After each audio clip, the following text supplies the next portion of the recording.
Madame, Monsieur, bonsoir, bienvenue. Voici les principaux titres de ce journal. Le rôle de la haute instance indépendante de surveillance des élections pour assurer la transparence des présidentielles au cœur de la session ordinaire du Conseil de cette instance. Pour Nordine Bedoui, la convocation du corps électoral est une consécration de la volonté du président de la République à asseoir la démocratie dans un État respectueux de ses engagements.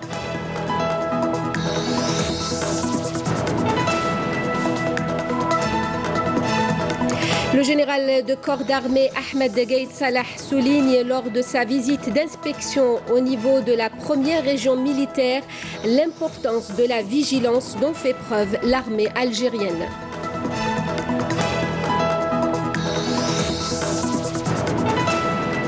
La 4e session du comité mixte de sécurité algéro-malien ce mercredi à Alger.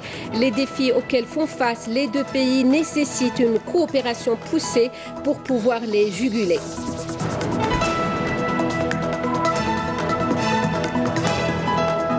Le 4e Salon international de l'agriculture inauguré à Oran, les experts présentent aux agriculteurs les dernières nouveautés en matière d'équipement et d'innovation scientifique.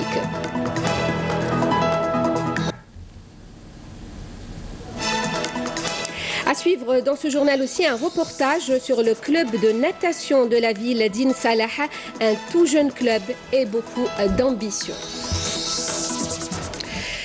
Tout d'abord, Sergueï Lavrov attendu ce soir à Alger, une visite de 2 jours du ministre russe des Affaires étrangères à l'invitation de son homologue Abdelkader Ramsahel. Cette visite s'inscrit dans le cadre du dialogue politique régulier et de la concertation permanente entre les deux pays.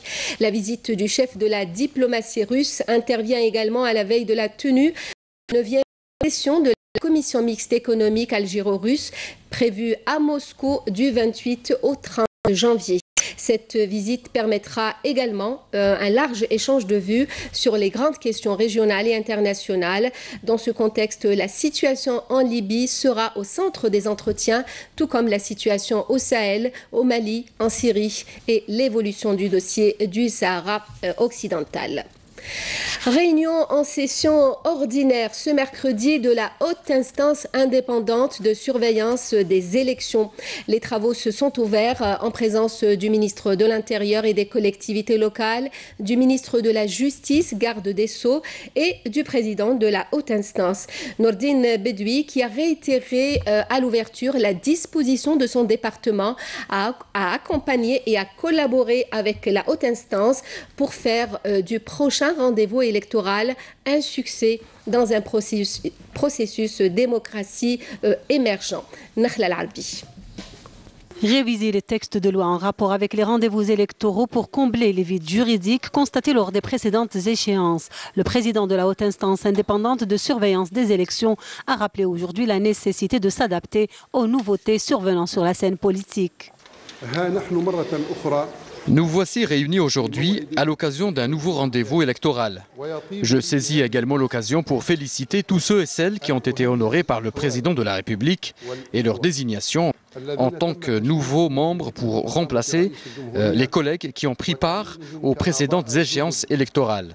Je leur souhaite la bienvenue au sein de leur nouvelle et grande famille, espérant qu'ils constituent une plus-value en termes de crédibilité et de neutralité. Nous sommes aux portes d'un rendez-vous électoral important et décisif pour le pays. Vous êtes face à de grandes responsabilités. Vous aurez à rendre des comptes devant Dieu et devant l'histoire. Le 18 avril dernier, le président de la République a convoqué le corps électoral en vue de la tenue des élections présidentielles. Par cette décision, il a dissipé le doute et concrétisé sa volonté de consacrer les pratiques démocratiques au sein de la société, de l'État et de ses institutions. Ce qui ne laisse aucune place au doute et prouve que nous sommes dans une véritable démocratie constitutionnelle. On prime un État qui veille sur ses institutions, qui respecte ses engagements et ses rendez-vous électoraux, et déterminé à permettre à son peuple à exprimer sa volonté souveraine en toute liberté et responsabilité. La période post-révision de la Constitution qui a découlé de tout un processus de réforme qu'a entamé son Excellence le Président de la République est une étape cruciale dans la poursuite de cette réforme et dans la consolidation de l'expérience qui a davantage gagné en maturité de jour en jour, comme à l'orée des rendez-vous électoraux, et il va sans dire que la promulgation de la loi organique portant création de la haute instance indépendante de surveillance des élections et de la loi organique sur l'organisation des élections et tout ce qui en a découlé et qui est relatif au renforcement de la place de l'autorité judiciaire et les domaines des droits et des libertés individuelles et collectives, ce sont là autant d'acquis qui viennent s'ajouter aux autres acquis économiques, sociaux et autres. Lors de cette session ordinaire du Conseil de la haute instance indépendante de surveillance des élections, il a été procédé à la présentation et l'adoption du plan d'action de l'AIS pour la surveillance des élections des années 2019-2020. Le plan d'action prévoit des propositions de mesures visant entre autres le renforcement de la coordination entre l'instance et le ministère de l'Intérieur. Et en prévision de l'élection présidentielle qui se déroulera le 18 avril prochain, l'opération de révision exceptionnelle des listes électorales a débuté ce mercredi et s'étalera jusqu'au 6 février prochain. Les listes électorales sont ainsi dressées et révisées dans chaque commune sous le contrôle d'une commission administrative électorale composée d'un magistrat désigné par le président de la Cour territorialement compétente pour présider la commission, du président de l'Assemblée populaire communale, du secrétaire général de la commune et de 2 électeurs de la commune désignés par le président de la commission. Les listes électorales des membres de la communauté nationale établie à l'étranger sont également dressées et révisées dans chaque circonscription diplomatique ou consulaire. La visite du général de corps d'armée Ahmed Gaïd Salah, vice-ministre de la Défense nationale, chef d'état-major de l'armée nationale populaire au niveau de la première région militaire, a été marquée hier par sa supervision en compagnie du général-major Ali Siden, commandant de la région, d'une réunion avec le commandement de l'état-major de la région, les commandants des secteurs opérationnels et leur état-major, ainsi que les commandants des unités. Au cours de cette réunion, le général de corps d'armée a souligné l'importance de la vigilance dont fait preuve l'armée algérienne. Selem Kasser. Le général de corps d'armée a rappelé à l'occasion l'opération militaire de qualité et héroïque menée par des unités relevant de nos forces armées pour déjouer la lâche tentative terroriste qui a ciblé à 6 ans le complexe gazier de Tigenturin.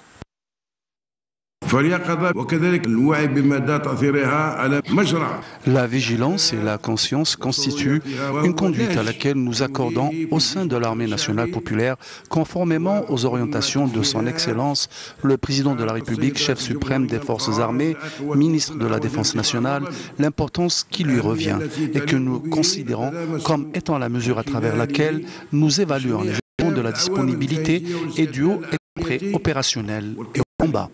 La tentative terroriste avortée à Tigenturin est le meilleur exemple de ce qui est dit. Cette opération voulue par diverses parties comme un test des capacités de l'armée nationale populaire et de sa vigilance et qui a été espérée essentiellement par certaines parties malveillantes pour diminuer le potentiel l'armée nationale populaire en termes de planification et d'exécution réussie d'une opération militaire d'une telle sensibilité, d'une telle envergure et dans de telles conditions. L'objectif étant donc l'emploi par un acte terroriste de pratiques abjectes visant l'image de l'Algérie entre les nations. Un plan qui a essuyé un échec total, et je dis bien un échec total, tant de l'intérieur que de l'extérieur. Ainsi, il s'est avéré à tous, de près comme de loin, à travers les actions héroïques de l'armée nationale populaire, que l'Algérie détient une armée qui, avec la protection d'Allah le Tout-Puissant, saura la défendre.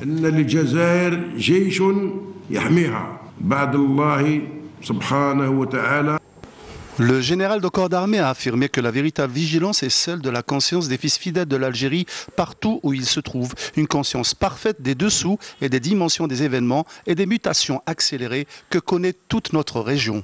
اليقظة الحقيقية تقتضي تجندا وتعبيد كافة أبناء الجزائر المخلصين La véritable vigilance requiert le soutien et la mobilisation de tous les fils fidèles de l'Algérie avec le sentiment d'être impliqués collectivement et profondément dans la contribution, chacun selon ses capacités, à la préservation de leur pays de tout danger. Qu'ils sachent également que la Grande Algérie mérite de ses fils davantage de conscience, une compréhension parfaite et un discernement intégral et complet des dessous et des dimensions de ce qui entoure notre pays et notre région. L'un des plus importants défis étant certainement le défi sécuritaire que peut représenter le terrorisme sur notre sécurité et notre stabilité, voire sur la stabilité de toute la région, ce qui engage l'armée nationale populaire digne héritière de l'armée de libération nationale, de par son nationalisme et sa jalousie pour cette patrie de martyrs. Le général de corps d'armée a suivi ensuite un exposé présenté par le commandant de la région sur les différents volets ayant trait à la situation sécuritaire prévalente dans le secteur de compétences. Toutes les unités de la région et les détachements engagés dans le cadre de la lutte contre le terrorisme sont totalement décidés et dévoués à travailler sans relâche pour éradiquer définitivement les hordes de terroristes désespérés et de lutter contre toute forme de criminalité. Comme il a suivi des présentations des commandants de secteur et des responsables des différents services de sécurité. À l'issue, le général de corps d'armée a donné un nombre d'orientations et de directives visant dans leur ensemble l'impératif de rester déterminé et d'être persévérant pour s'acquitter des missions assignées avec l'efficacité voulue et escomptée. La 4e session du comité mixte de sécurité algéro-malien ce mercredi à Alger. Les défis auxquels font face les deux pays nécessitent une coopération poussée, soulignée d'emblée à l'ouverture de la réunion. Les recommandations qui seraient dégagées de cette réunion de 2 jours permettraient de renforcer la coopération en matière de lutte antiterroriste, de lutte contre la criminalité transnationale organisée et le trafic illicite des armes. Nejma Harch. Entamés aujourd'hui, les travaux de la 4e session du comité mixte de sécurité algéro-malien porteront essentiellement sur l'ensemble des aspects sécuritaires au niveau de la zone frontalière, mais aussi dans toute la région du Sahel. Les deux parties examineront également des questions liées au développement frontalier, socio-économique des deux pays.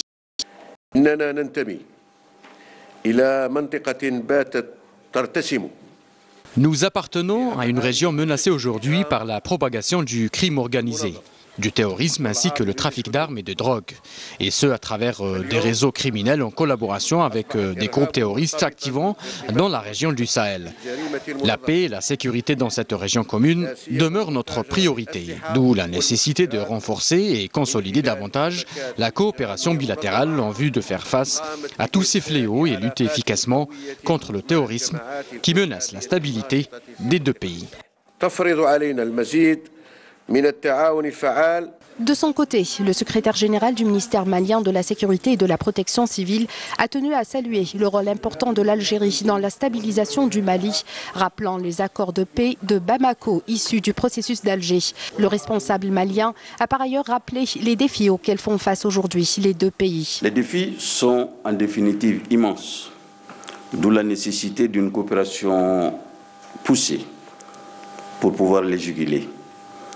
Et en la matière, l'expérience et l'expertise algérienne dans divers domaines méritent d'être autant saluées qu'exploitées pour le rôle combien important que l'Algérie ne cesse de jouer dans le cadre du renforcement des liens d'amitié et de coopération entre nos deux pays. Je ne doute pas que de nos assises sortiront des recommandations pertinentes nous permettant d'aller de l'avant en matière notamment de lutte contre le terrorisme et la criminalité transnationale organisée, de lutte contre le trafic illicite des armes et de renforcement de la coopération mutuellement avantageuse entre les peuples algériens et malien. En marge de cette rencontre, le secrétaire général du ministère de l'Intérieur a fait savoir que ce comité mixte procédera à une évaluation générale de la situation sécuritaire au niveau de la bande frontalière. Salaheddine Dahmoun a annoncé également que le comité frontalier bilatéral, coprésidé par le ministre de l'Intérieur, des collectivités locales et de l'aménagement du territoire, Nourdine Bedoui, et son homologue malien, se tiendra au deuxième semestre de l'année en cours. Le comité se chargera d'examiner les questions du développement frontalier, économique et culturel. هذا كل الآليات الخاصة بوزارة الداخلية هي منبثقة من الآلية الأساسية وهي اللجنة الكبرى المشتركة. Tous ces mécanismes mis en place par le ministère de l'Intérieur sont issus de la haute commission de coopération entre l'Algérie et le Mali, coprésidée par le Premier ministre et son homologue malien. Cette instance est chargée d'examiner les questions d'intérêt commun portant sur les plans politiques, économiques, scientifiques et culturels, mais aussi sécuritaires. Cette commission a été installée conformément aux instructions du président de la République qui veille personnellement sur les échanges mutuels au plus haut niveau entre l'Algérie et le Mali.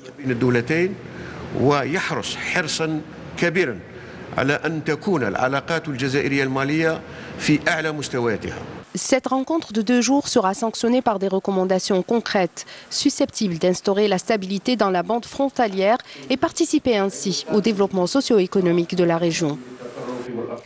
2 terroristes se sont rendus hier aux autorités militaires à Tamanrasset, annonce aujourd'hui le ministère de la Défense nationale. Il s'agit des dénommés Shmes Mahma dit Azarqawi et Moussa Hassini dit Abou Abdelkarim, qui avaient rallié les groupes terroristes respectivement en 2009 et 2015.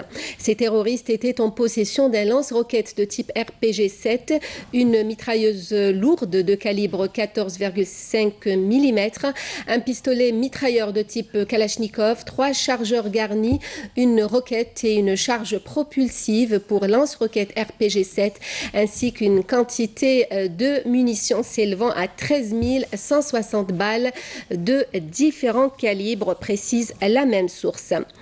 Et je vous le disais en titre, à Oran, ouverture aujourd'hui du 4e Salon international de l'agriculture, AgriPro Expo.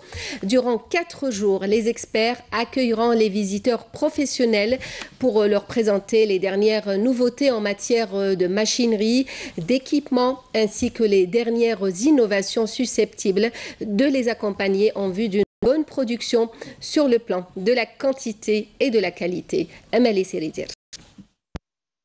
Un espace de rencontre et d'échange d'expériences entre les différents acteurs du secteur agricole, le Salon international de l'agriculture, AgriPro Expo, permet de faire connaître les nouveaux opérateurs et de présenter les nouveautés dans le domaine agricole.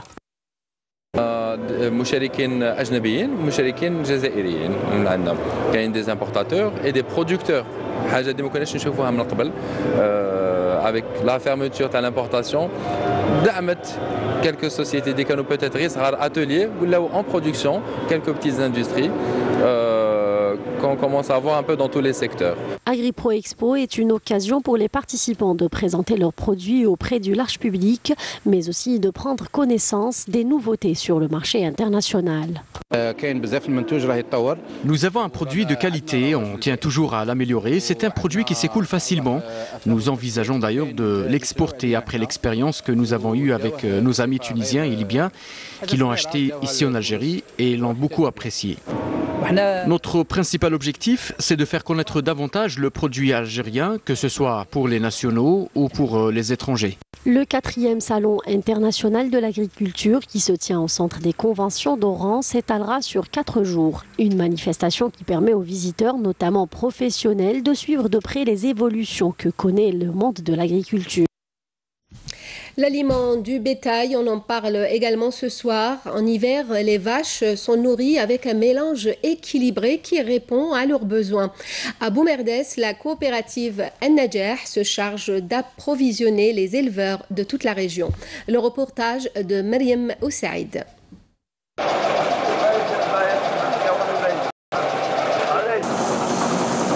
Amri Fouad est le président de la coopérative d'élevage bovin An-Najah, un projet qu'il a mis en place il y a 2 ans pour soulager les éleveurs qui faisaient des dizaines de kilomètres pour s'approvisionner en aliments de bétail. كل الاحتياجات على قدر المستطاع للمربين المنخرطين معنا من بينها راكي تشوفي ماده النخاله اللي راهي ببريفيكس من وزاره الفلاحه. الماتير بروميير مثلا الصوجه، الشعير، المايس، باش المربي تما يدي واش يحب، كل واحد واش يحب لونغراسمو ولا ليفال تاعو ولا البقره باش تعطي له الحليب. Et le projet ne s'arrête pas là, puisqu'il y a 2 mois environ, une laiterie a été inaugurée et les producteurs de lait peuvent venir vendre leur lait. Ainsi, les trajets sont réduits et la difficulté aussi. La première chose, on fait la réception du lait. On contrôle la citerne, l'hygiène de la citerne. Après, nous avons fait des analyses, des échantillons de 1 litre de lait pour faire des analyses physico-chimiques. Après les analyses, c'est les analyses selon les normes. C'est enfin réceptionner au niveau de... Un bon lait de vache est le résultat d'une vache bien nourrie. C'est pour cela que cette coopérative s'est dotée d'un broyeur et d'un mélangeur. L'aliment constitué de son, de maïs, de sel et de seigle avec des dosages adaptés aux besoins de chaque éleveur. وزارة الفلاحة يعطيها الصحة 104 كيلو قليل على البقرة. وما يطلعوا لنا شوية الكمية 8 كيلو 9 كيلو على البقرة. هكذا الواحد بالك يلقى كيفاش يتنفس، كيفاش يسد لها الحاجيات على البقرة. Élever du bétail ou produire du lait sont des métiers pénibles et prenants. Et grâce à cette coopérative, le gain de temps et la réduction des déplacements soulagent grandement cette filière. Et dans une perspective de relance industrielle, les pouvoirs publics ont mis en place des mécanismes de facilitation pour attirer les investisseurs. Un exemple justement à Tiaret avec cette entreprise spécialisée en menuiserie d'aluminium. Nesrine Ben Saïdi. Issue d'un projet en Sège, cette entreprise spécialisée en menuiserie d'aluminium a pu faire ses preuves en seulement quelques années. Cet atelier a créé 105 postes d'emploi directs et indirects. Après avoir terminé la formation, j'ai rejoint cette entreprise. J'ai de la chance de travailler dans mon domaine.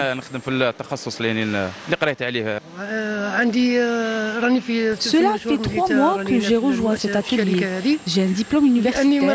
Malheureusement, je n'ai pas trouvé de poste d'emploi dans mon domaine.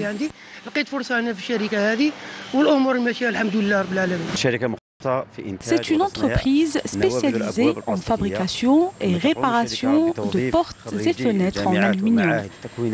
Cette entreprise emploie des diplômés issus de la formation professionnelle et aussi des diplômés universitaires.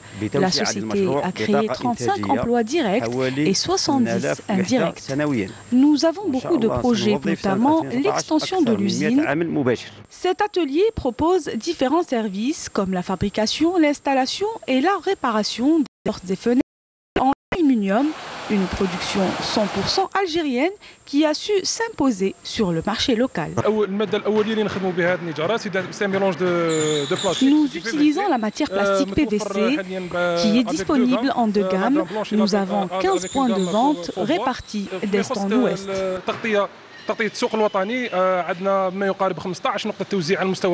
En seulement 10 ans, cette entreprise a réalisé un chiffre d'affaires important et a créé plusieurs postes d'emploi et a pu s'imposer sur le marché local. On va parler sport à présent de natation, une discipline qui a le vent en poupe à Insalah depuis l'ouverture d'une piscine semi-olympique il y a une dizaine d'années.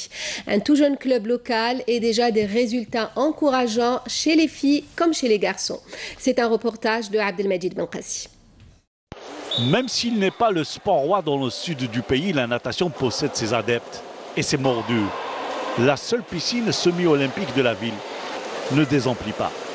Depuis son ouverture en 2009, nous avons enregistré plus de 800 adhérents amateurs. Pour la catégorie école de 6 à 12 ans, nous en sommes à 170 nageurs et nageuses. Quant à la catégorie de 13 ans et plus, nous en avons plus de 50. Nous avons rencontré Fatiha, conseillère en sport et qui s'occupe de l'entraînement de natation des jeunes filles de la ville de Insalah. Elles sont 7 femmes entraîneurs à prendre en charge un groupe de 100 filles de l'école du club local. Je suis ici dans la piscine depuis 4 ans. Nous avons une grande affluence de filles toutes ces dernières années. Mais les moyens demeurent limités. Nous avons des talents qui peuvent aller loin. Des filles qui ont du potentiel et beaucoup de talent et qui peuvent aller très loin. Il faut seulement leur donner les moyens dont elles ont besoin pour faire de la performance. Nous participons à des compétitions et récemment aux Olympiades du Sud. À Elizy, nous avons participé et notre nageuse Bensouilem Fatem Zohra a été classée première, ce qui nous honore. Et avec plus de moyens et d'intérêt, je suis sûre d'avoir de grands résultats avec ces jeunes. La natation dans cette belle oasis du sud algérien n'est pas seulement l'apanage des jeunes filles. Les garçons sont également de la partie et déjà des graines de champions. À 1300 km au sud d'Alger. Et nous sommes à l'intérieur de la piscine semi-olympique. Nous avons rencontré 2 jeunes nageurs. Voilà, ils vont nous donner leur avis. Ils vont nous parler de leur sport favori, la natation. Je suis spécialisé en nage papillon. J'ai participé à plusieurs compétitions, Larwa, Tijel, Tamanrasat, et j'ai gagné plusieurs fois. J'ai plus de 10 médailles. Moi, je suis spécialisé dans les 4 nages. J'ai à mon actif des médailles d'or, d'argent et des coupes. Et derrière ces jeunes champions en herbe, des éducateurs, leurs entraîneurs bien sûr, qui veillent au grain. Nous avons réellement des talents qui peuvent aller loin et nous sommes là pour les former. À notre actif, plusieurs compétitions dans le sud Elizy, Tamanrasset et Ouergla, où nous avons fait de bons résultats. Des jeunes du sud algérien qui ont besoin de plus de moyens. Un mot de football, 8e de finale de la Coupe d'Algérie. Le Nehd Hussein a battu aujourd'hui le Mouloudia d'Alger par 1-0 et se qualifie en quart de finale. De son côté, le CS Constantine s'est également qualifié en quart de finale en battant le Ember 8-7 sur le score de 2-1.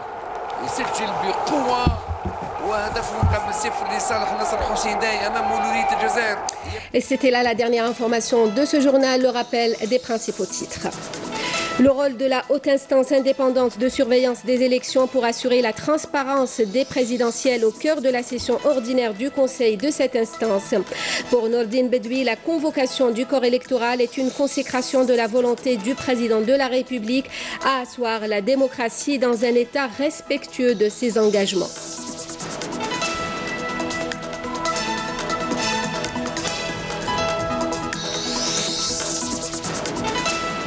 Le général de corps d'armée Ahmed Gaïd Salah souligne lors de sa visite d'inspection au niveau de la première région militaire l'importance de la vigilance dont fait preuve l'armée algérienne.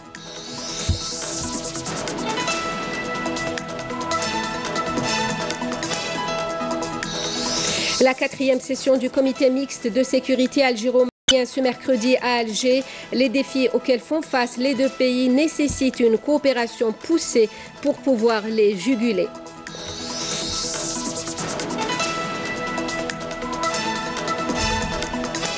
Le 4e salon international de l'agriculture inauguré à Oran, les experts accueillent les agriculteurs pour leur présenter les dernières nouveautés en matière d'équipement et d'innovation scientifique.